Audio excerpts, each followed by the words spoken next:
modular construction to me just represents, such a good productivity opportunity. It's efficient, it's accurate, and it's controlled high quality if it's done right. ProClimber inspires and educates people to create healthy, durable, and energy-efficient buildings to live, learn, work, and play in.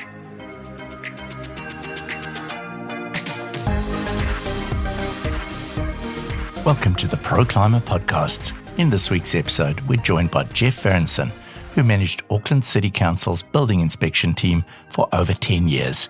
Jeff takes us behind the scenes, sharing insights into the challenges of managing construction in one of New Zealand's fastest growing cities. He also offers a unique perspective on the building inspection process and the evolving demands of the construction industry.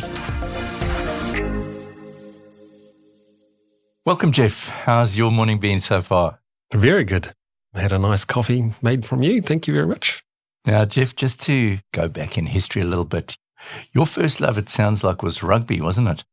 It's basketball. Is my passion. Yeah, interesting. I moved to rugby. A very transferable skill. Played rugby for a bit in Europe, France and England. What was the transition from playing sport professionally over to working in the building industry? Tell us about how that came about. Was in the building industry before I played professionally, so it was quite easy to come back. I was working as a building inspector when I was playing for North Harbour, one of the few people that had a full-time job in those days. So I'd be working during the day and then trying to catch up with the boys and train every day. It was a challenge. Wow, that must have been pretty full on, hey? Yeah, it was. So what was it about the building that you first thought about getting into council inspections? What interested you in that line of work? So I come from a design background, and my brother and I had got into a bit of building.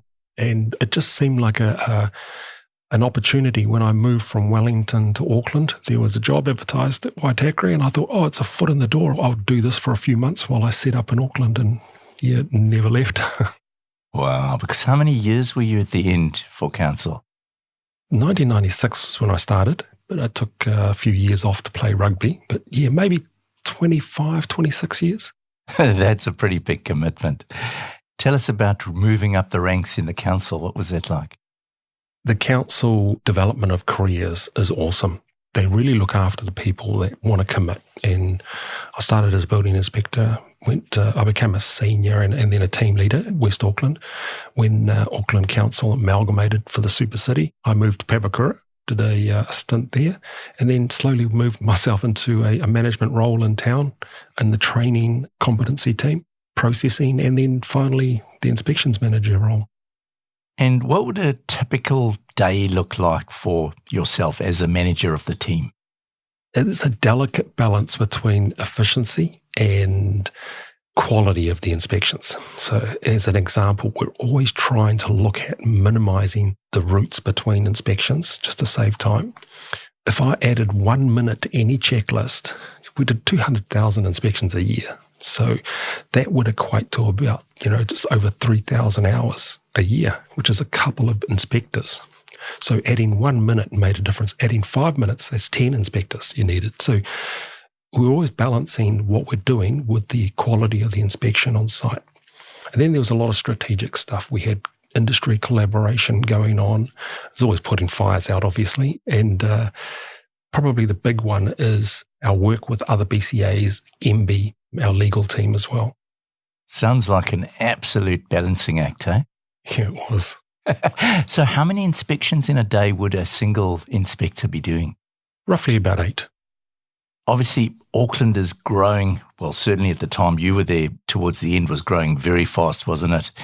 And what sort of pressure does that put on construction, and how does that affect the quality of our construction? Every time there's a boom, the pressure comes on. And what we see there is fail rates start to rise, primarily because of the drop in quality. When I say quality, I mean compliance. So you have different situations where a project manager may be stretched or diluted over a lot of jobs. In the boom times, it wasn't uncommon to see one project manager running 20 jobs plus. So you had a lot of unskilled or untrained people needed because there was a shortage of resources out there in the industry. So you had that mixed with less oversight, and that created drop in quality, which ironically meant the jobs took longer because there'd be more failed inspections, more time waiting for those inspections to be re-looked at. What are the most common mistakes that you see on a building site? Every inspection type is unique. They all have their sort of common things. Foundations, it was concrete cover. You had wraps, which was normally tears or rips. And then you had claddings, which was the flashings and complex junctions and so on. Probably the main issue we came across was just not being ready. Builders relied on inspectors to do their quality control, which was not a good thing because they didn't double check their work. For no fault of their own, there's a habit, it's a cultural thing that's happened in our industry over years. They have relied on inspectors to do that. And that's probably one of the biggest issues we see, where some things that were failed were very simple things that would have been picked up if the builder had just gone through the job and had a quick look before the inspector turned up. And an example would be in final inspections, smoke alarms. You know how simple it is to put up a smoke alarm. Yeah. But it's just forgotten. It's the last thing that you do. You kind of very easy to slip your mind, and it's another inspection. It's another $200 they need to pay and wait for another inspector to come and check that. So it sounds like it's very much based on the competence and the sort of commitment of the builder on site. What's the sort of balance between really good builders who are doing their job and the ones that are, as you say, missing the mark? To be fair, there are a lot of good builders out there. And the difference that we see is they have quality assurance built into their systems. So they are checking their work. They have quality control measures. They're keeping good documentation. I'm going to make a plug for the BRANZ Artisan app here, because that's a great way to keep records of your work. And while you're doing that, it's protecting you for the future, but it's also giving you that opportunity to check your work before an inspection. So with that, good builders use good quality assurance programs. And it's only going to become an advantage as time goes on, because you'll find that you're going to fail less inspections. Jobs are going to go a lot smoother. Your quality will increase because using these tools actually helps your knowledge of the building code. So it's an unintended bonus from that. And you can start having other people on your jobs, the apprentices and so forth, start learning to use those tools as well. And then hopefully it becomes normalized. So talking about technology and tools that are developing with time, what are some other tools that you've seen that have come in over the years that are really useful? The remote inspection tools. And so we've got the live video tool Zeit, which is used quite a bit out there. There is a big difference between the tools. Some are primarily used for, let's say, QA audit regimes, and that's for the more trusted builders, where you can rely on just samples and they choose the samples they provide to the inspectors. And then you've got the live video streams, which are done basically just like a normal inspection. I'm glad you mentioned that, because obviously we watched your video a couple of years back now where you were doing a bit of a spoof takeoff of that. Tell us a bit about how that evolved. Yeah, the sad thing is that building was, it was a shocker. But I had noticed that there was a lot of industry chatter around remote inspections, both for and against. And it was just a lighthearted way to show the industry that, we were doing remote inspections at the time. But at the same time, it's very easy to pull the wool over an inspector's eyes if you wanted to. And something that I just did in my spare time, I was a little bit bored at the time. So, it went down well. And I think some of the builders appreciated the humour too behind it. Obviously, you've moved on from Auckland Council now, but before you left, what sort of percentage of inspections are now done remotely? Don't know if I could give you one off the top of my head. At one point, I remember doing around 400 a month. So it wasn't much. It was a drop in the bucket. The uptake was slow from builders because if you're giving them an inspection the next day, they generally are happy with it. It was really only when timeframes blew out that people started asking if they could use the remote inspection tool, Artisan. Because it does take the builder a little bit of time to compile those shot lists while they're doing it, they would much prefer, if they've got an inspection the next day, to have an inspector do it. So it wasn't that much definitely got room to grow. Because I'm sure for your team, there would be a massive productivity improvement, not having them have to spend that travel time. I mean, 8 calls in a day is pretty tight. How do you think it'd be possible to improve that number so you can improve that efficiency? So the best thing about that at the moment is we have the data to back up the sort of risk-based approach. So if you're seeing a heap of past inspections by certain builders, we could use that and say, well, maybe some of that could be remote, some of it could be audit. The difference between that is with inspections, we do milestone inspections. With audits, there's no hard stop for them. They don't wait. The audit would be when an inspector turns up. So at least that wouldn't slow a builder down. So yeah, those are sorts of things that we can do using good data.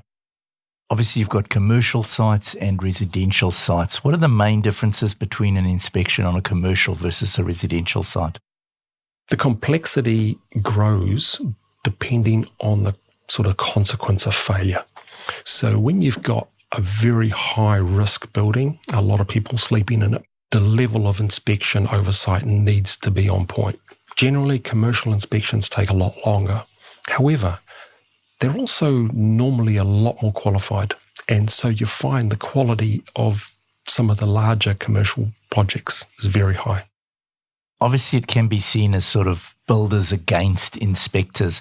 What are ways that you think that could be improved so that both players feel like they're on the same team? Yeah, it shouldn't be that way, eh? Unfortunately, you're seen as the bad guys sometimes. My advice would be engage as much as possible, as early as possible.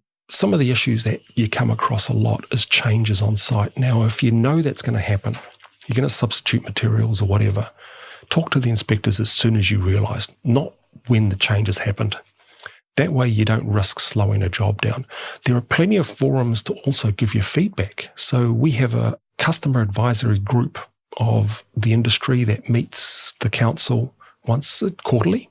And those sorts of forums have, the big associations, master builders, certified builders, Chinese Building Association, and they provide feedback to the council. So you can use those forums. And I'd also definitely recommend taking advantage of some of the presentations that the council inspection managers do around the place. So they're doing them at the trade breakfasts, they're doing them at conferences, they're doing them at monthly association meetings. And if you haven't seen one, I recommend going along because it gives you some really good updates on emerging trends or issues that they're seeing out there. And those sorts of things help build quality, but it also gives you an opportunity to meet them face to face and have a chat. And if there's an issue, it's the best way to talk about it. Obviously, product substitution is a really interesting topic. And recently the government talked about offering special dispensation for overseas building products coming into the country. Can you tell us a little bit about that? I think it's something that has always been there, but it's been treated differently by different councils around the country. And alternative solutions mixed in with either some using minor variation processes, some using full formal amendment processes to approve those things, have made it quite problematic sometimes. So having the government set out some basic rules which you can point to, so a product made overseas under an international standard that's known, that has already been mapped across to the New Zealand Building Code, which is what MB have done, then that way the inspector or the processor at councils should be able to follow that line a lot easier and make the approval process more simple. And as we start seeing more products becoming registered, then those become tick boxes. That's a really cool and easy process to follow. The other thing will be international testing bodies. Once they become sort of certified in New Zealand, we're not certified, they're registered as a body that can be trusted, then those test certificates they provide will be accepted a lot more readily. Currently, a lot of BCAs don't have the resources to be able to sort of investigate that stuff. So there's generally a delay or hold up, or in some cases, a refusal, because there is a lot of international products out there that you've got to kind of start from scratch and work out, is it going to be compliant in New Zealand under our building code, and how do you do that? And there's new product changes. The legislative reform has made that easier. Sort of the traditional methods are to follow a BRANZ appraisal or a code mark or something to get a product certified and easily used in New Zealand. So are you finding that this new system is are you actually seeing products that are now coming to market much quicker and at less cost for the supplier? Yes. If you have a look at the building product specification that's published, they are adding products to that all the time at MB, and they've put, thousands of products on there from Australia under the watermark banner, which are going to be kind of like the foot in the door. You're going to start seeing more and more products on that list. So if you see it on that list and it's used in the scope that's described on that list, then it should just be a simple approval. Another form of inspections, I believe, is a self-inspection system. Can you tell us a little bit about that, how you would get a builder to a level where you'd be comfortable with them inspecting their own work? There is actually some really good builders. I could name a lot of them off the top of my head that I would trust to self-certify. The key here is actually identifying those builders and then having some sort of framework that gives you assurance that it's going to continue, because all it takes is a project manager to leave and another one to come in, and you could change that whole framework very quickly. So understanding the builder, having the warranties or the guarantees in place in case it does turn ugly at some point, so at least the homeowner or the building occupiers are protected to the future. Certainly in Auckland, we're seeing a lot of multi-unit development that is going on. And obviously, fire safety and compliance must be a real growing issue. Can you tell us a little bit about the challenges with that? The challenge is if you have a builder that has been working in the residential space for a long time and then moving into the multi-unit space, fire and acoustic is new to them. And so we see a lot of issues. It wasn't that long ago that we were seeing bathtub frames put up against intertenancy walls, and getting complaints because everyone kind of chucks all their offcuts for the insulation in under the bath. A little bit of added sort of heat control there, but the squeaks and bubbles that you could hear next door weren't a good thing. And so you could see there is just learnings over time. With fire, it's mainly passive fire issues that we see, although that industry is improving very quickly with the amount of products now out there and the training. I think you'll see that becoming a lot better. But there's also other unintended things that people aren't aware of. As an example, in Auckland with traffic, the fire service getting to a fire is now longer than it was when the building code was originally written. And interestingly enough, the 1 metre fire separation on the boundary was predicated on a fire service arrival time. So you can see it's important that those sorts of things are kept fit for purpose and regularly reviewed. Yeah, I mean, talking about access, it seems crazy at the moment that Auckland Council is approving so many buildings without parking. Tell us a bit about that. What is their thoughts around that? Not their fault. The parking was removed as part of a national policy statement from the government, and that was one of those drivers for trying to intensify building more centrally. And because of the increase in good public transport, it made sense. But in theory, people struggle to let go of their cars. And so having buildings with no parking is an issue. It's not just for fire access either. You've got developments where people have to walk quite a distance just to put their rubbish out or pick up their Uber Eats or whatever, help granny from the car to the house, and the car's parked down the road. So there's a whole lot of things there socially that probably need to be thought out a little bit better, I think. Hopefully the transport quality picks up to a point where people do start relying on it like other major metropolitans in the world, and it does become normal. It's a real challenge in that transitional area that we're in at the moment, where literally some roads, it's literally only one car can pass because you've got so many people parked on either side, isn't it? I've got the story way back in the day where that same thing happened and a fire appliance could not get down the road, and they ended up just bashing the cars as they drove down. All the wing mirrors were gone. Yeah, I don't know what happened after that, but yeah, it's definitely become an issue in some streets. You talked earlier about education. What do you think can be done to help educate builders? Obviously, there's a lot changing at the moment, isn't it? We've seen increases in insulation values. There's a lot of changes going on at the moment. What do you think could be done to be better educating our industry, both builders and designers?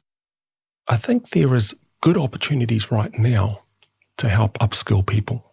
However, they don't have the time to go looking for it. They don't have the time to sit through webinars or online training or face-to-face training.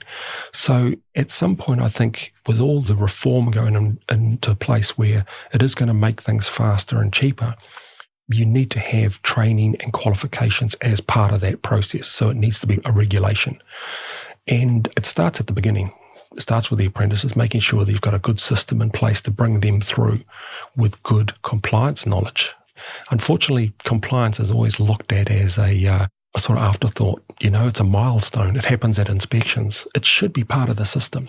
It should be continuous. And that way, I always say, if you've got compliance built into your process, then you don't have to worry about those inspections. It's going to have a positive result. And so with training, qualifications is probably a key one. Having a qualified builder is important, and having that qualification be fit for purpose in terms of what they teach them. Over the past couple of years, we've seen some pretty major weather events, haven't we? Can you tell us about the effect that those major events have had? Obviously, we've seen changes in flood zones and things like that. What is the council doing, do you think, to make sure that they keep up with these changes in the weather? The council has got a huge program on at the moment where they're addressing those problems. They've got all sorts of strategies in place, whether it's removing buildings from flood areas, creating open green areas to allow a little bit more control of surface water. I think the strategy is right at the moment. Unfortunately, it's a reaction to what's happened. That was sad going through those events. I think there were some big learnings. It's happening all across the country. And unless we really up our game in planning for these natural hazards, I think we're going to continue having buildings being affected. Looking forward, what do you think are the sort of changes that the New Zealand building industry needs to make over the next 10 years? I think there's a lot of change happening now that just needs to be consolidated, give people a chance to sort of settle into the new regime. So once the current reform is sort of all rolled out, so you're going to have mandatory warranties and guarantees, you're going to have insurance, licensing, mixed with some self-certification, a little bit of risk-based consenting. Does need to be a period where you just settle and let it see where it lies, where it finally sits before you start making any more changes. But I do have a real belief that the Building Act needs to be completely looked at. For years, it's morphed and been added to, and it's just become this huge, complex mixture of regulation and act. And I think if you look across the world, there are some really simplified model building acts that we could probably look at, which help things like risk-based consenting. Our Building Act is really looking at the building consents. It needs to look at building from start to its full life to the end. And we've talked a lot about on-site construction, but over the last sort of 5 to 10 years, we've seen quite a number of off-site construction facilities being developed. And unfortunately, quite a few of them have actually failed. What do you think the reason is that it hasn't really taken off in New Zealand? I would love to see it become successful. Modular construction to me just represents, such a good productivity opportunity. It's efficient, it's accurate, and it's controlled high quality if it's done right. Some of the issues we've seen has been New Zealand, and Australia for that matter, mindset around building allows for tolerances, whereas good modular construction should be done in a manufacturing lens. It shouldn't be any different to a car rolling off a production line. You should have very, very accurate details. That's probably the key. Is you could have a building that's built millimetre perfect in the factory, but you go out and you're going to find that there's going to be a 20 or 30 millimetre out of square slab that's been poured, which still kind of meets the tolerances of the New Zealand Building Code, but not enough. Unfortunately, it creates an issue when the modular comes on. So seeing those sorts of things all the time has been an issue. And the other one is transport. You've got to design for transport and storage. We see a lot of moisture damage in modular work and panelised work where it's been exposed to the weather. And you're talking linings that are, normally a building is fully closed in before you start putting linings on. These linings are already there when they turn up on site, and it could be pouring with rain or whatever. So having a good plan on how you address that. And in New Zealand's climate, condensation. So if you address it by wrapping it up in shrink wrap, you're going to introduce another problem. So you've got to take that into account and ventilate it so you don't get mold growth or anything else that could be detrimental to that project.